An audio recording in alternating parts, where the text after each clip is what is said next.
Brought to you by Sharda University. Where the software engineer meets the gifted content writer. The world comes together at Sharda University. England दौरे के लिए भारतीय team का ऐलान हो चुका है और इस ऐलान के साथ ही अब टेस्ट क्रिकेट में भारत के एक नए युग की शुरुआत हो रही है।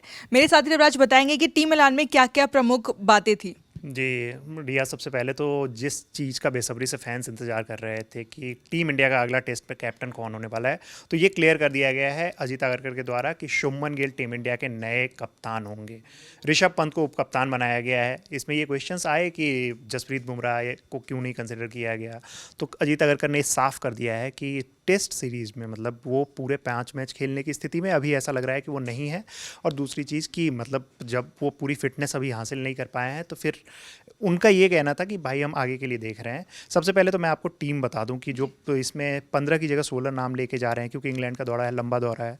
तो उसमें शुभमन गिल हैं जो कप्तान है, ऋषभ पंत उप कप्तान है, यशस्वी जायसवाल हैं, केएल राहुल, साई सुदर्शन, अभिमन्यु ईश्वरन को भी इस टीम में मौका दिया गया है, जिनको लेकर लगातार बात हो रही थी। डोमेस्टिक क्रिकेट के परफॉर्मेंस के आधार पर करुण नायर को भी टीम में मौका दिया गया है। नीतीश रेड्डी ऑस्ट्रेलिया में थे ही आपके पास। रविंद्र जडेजा हैं टीम में, ध्रुव जुरेल जो दूसरे विकेट कीपर के तौर पे जाएंगे ऋषभ पंत के अलावा। उसके अलावा हैं वॉशिंगटन सुंदर, शार्दुल ठाकुर को भी इसमें टीम में शामिल किया गया है, जसप्रीत बुमराह, सिराज, प्रसिद्ध कृष्णा, आकाशदीप सिंह और अर्शदीप सिंह भी इस टीम में है। उसके अलावा एक और स्पिनर जो टीम में है वो है कुलदीप यादव, यानी कि 3 स्पिनर आपके पास जो है, जडेजा, वॉशिंगटन और कुलदीप यादव।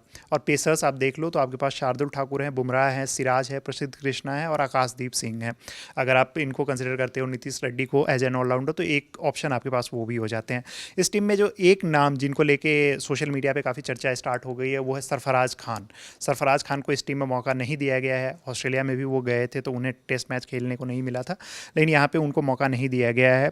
तो अभी मतलब तत्काल में ये टीम बनाई गई है और ये क्लियर हो गया है, ये एक क्लियर मैसेज आ गया है कि अब शुभमन गिल ही जो हैं, जिनको लेके पहले से ही इस नाम का जिक्र किया जा रहा था कि क्या वो होंगे या फिर पंत होंगे, तो यही 2 नाम आए हैं। लेकिन गिल को कप्तान बनाया गया है और ऋषभ पंत को उप कप्तान बनाया गया है। जी रविराज, प्रेस कॉन्फ्रेंस की जिसमें चीफ सिलेक्टर जो थे अजीत अगरकर वो आए थे, उन्होंने यहाँ पर बुमराह की कप्तानी को लेकर के क्या कहा है कि क्या वजह थी कि इस 25 साल के खिलाड़ी के ऊपर टीम ने भरोसा जताया है कि वो टेस्ट फॉर्मेट में टीम इंडिया को लीड करेंगे। जी बिल्कुल। अब उनका जो एकदम कहना था कि जैसा मैंने बताया कि बुमराह जो है अभी जो स्थिति है, क्योंकि बुमराह इंजरी से वापस आए थे और उसके बाद वो आईपीएल में खेले, आईपीएल में भी उन्होंने लेट से स्टार्ट किया, तो उनका ऐसा मानना है, अजीत अगरकर ने ये बात कही कि don't think he will be available for all 5 test, यानी कि वो क्लियर मैसेज है कि वो 5 टेस्ट नहीं खेल पाएंगे। ये सब मीडिया रिपोर्ट्स में पहले जिक्र हो रहा था।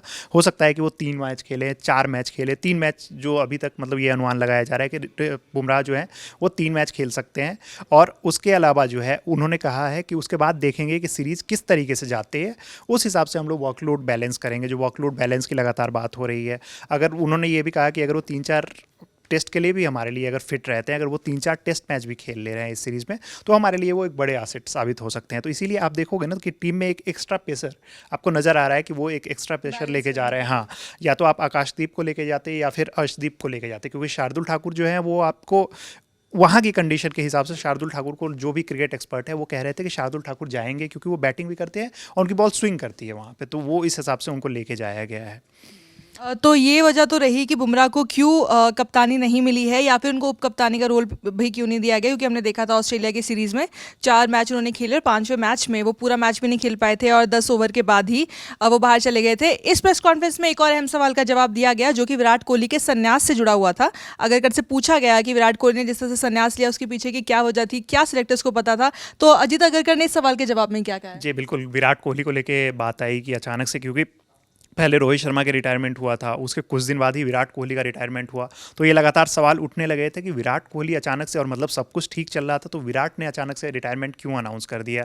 तो इस सवाल के जवाब में अजीत अगरकर ने कहा कि मतलब वो अप्रैल के महीने में हमारे पास आए थे और विराट कोहली जो है अजीत अगरकर के मुताबिक कि वो हर समय अपना 200% देते हैं। जितनी चीज़ें हैं, जितने भी मैचेज उन्होंने खेले हैं, उन्होंने हर समय यानी कि अपना बेस्ट दिया है। लेकिन उन्होंने उनसे आके कहा, यानी कि विराट ने अगरकर से आके कहा अप्रैल में, अगरकर के ही हवाले से बताया गया है कि मैं मतलब अब जो सिचुएशन है, मुझे ऐसा लग रहा है कि मैंने इस टीम को जो भी मुझे देना था टेस्ट क्रिकेट में वो मैं दे चुका हूं, सो अब आपको मूव ऑन करना चाहिए, अब आपको आगे देखना चाहिए। उनके यही वर्ड थे कि felt he had given everything he had. So इस कारण से उनके विराट कोहली जो है फिर वहाँ पे उन्होंने रिटायरमेंट का अनाउंसमेंट किया है। यानी कि उनकी बातों से ये लग रहा था कि आपस में चर्चा हुई है इसको लेके, और फिर उन्होंने मतलब सेलेक्टर्स को ये क्लियर मैसेज दिया कि भाई अब मतलब जितना मैं हो सकता था मैंने आपको दे दिया है, इस टीम को दे दिया है टेस्ट क्रिकेट में, अब जो है मैं अपना पूरा फोकस जो है वनडे क्रिकेट पे करना चाह रहा हूँ, और इस वजह से ही वो फिर रिटायरमेंट का अनाउंसमेंट किया गया है।